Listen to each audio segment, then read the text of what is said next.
सभी को नमस्ते। तो आज का टॉपिक जो होने वाला है, इसनोफिलिया क्या है, इस पर हम लोग चर्चा करेंगे। अगर आप चैनल पर नए हैं तो सब्सक्राइब कर लें। तो चलिए अपनी टॉपिक की ओर चलते हैं। इसनोफिलिया क्या है? इसनोफिलिया एक ऐसी स्थिति है जिसमें रक्त में इओसिनोफिल नामक श्वेत रक्त कोशिकाओं व्हाइट ब्लड सेल्स WBCs की संख्या सामान्य से अधिक हो जाती है।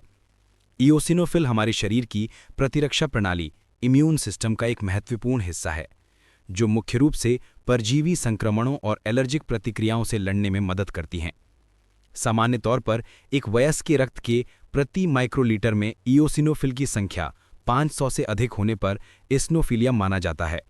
जब इनकी संख्या बहुत अधिक, आमतौर पर 1500 से अधिक हो जाती है और लंबे समय तक बनी रहती है, तो इसे हाइपर इओसिनोफिलिया कहा जा सकता है, जो अंगों को नुकसान पहुंचा सकता है। इसनोफिलिया के कारण इओसिनोफिल की संख्या बढ़ने के कई कारण हो सकते हैं। ये अक्सर किसी अंतर्निहित अंडरलाइंग स्वास्थ्य समस्या का संकेत होता है। प्रमुख कारण निम्नलिखित हैं। एलर्जी संबंधी रोग, ये सबसे आम कारणों में से एक है।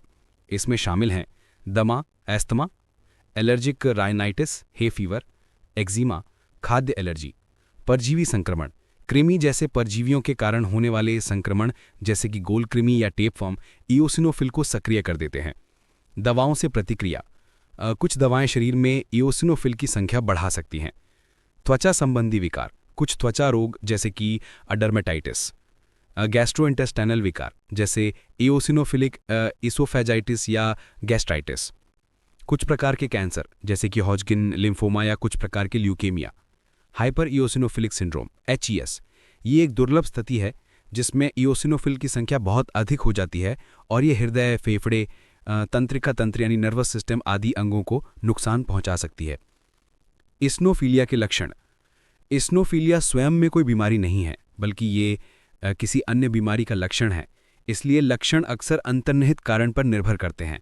कई बार हल्के इसनोफिलिया में कोई लक्षण नहीं दिखाई देता और इसका पता नियमित रक्त जांच कंप्लीट ब्लड काउंट CBC से चलता है।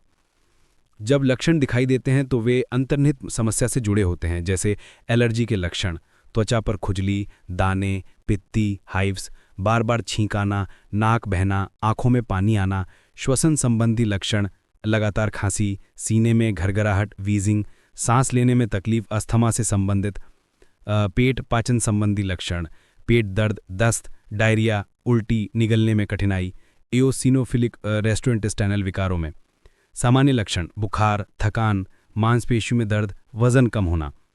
गंभीर मामलों में HES में यदि इओसिनोफिल की अत्यधिक मात्रा अंगों को नुकसान पहुंचा रही है तो हृदय या फेफड़ों की कार्यप्रणाली में गंभीर समस्याएं आ सकती हैं। निदान और उपचार।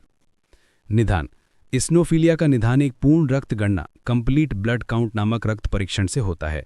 यदि इओसिनोफिल का स्तर बढ़ा हुआ पाया जाता है तो डॉक्टर इसके अंतर्निहित कारण का पता लगाने के लिए आगे के परीक्षण करते हैं, जैसे एलर्जी परीक्षण, मल परीक्षण, परजीवी की उपस्थिति की जांच के लिए इमेजिंग परीक्षण जैसे एक्सरे या CT स्कैन, बायोप्सी, कुछ दुर्लभ मामलों में ऊतक में इओसिनोफिल की जांच के लिए।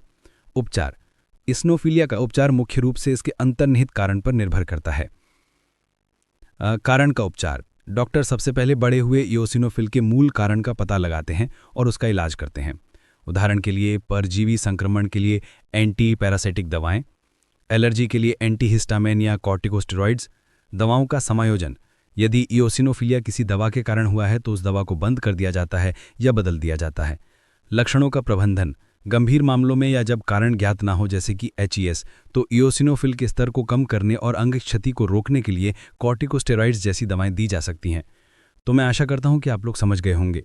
तो अपना कमेंट ज़रूर करें। Thank you.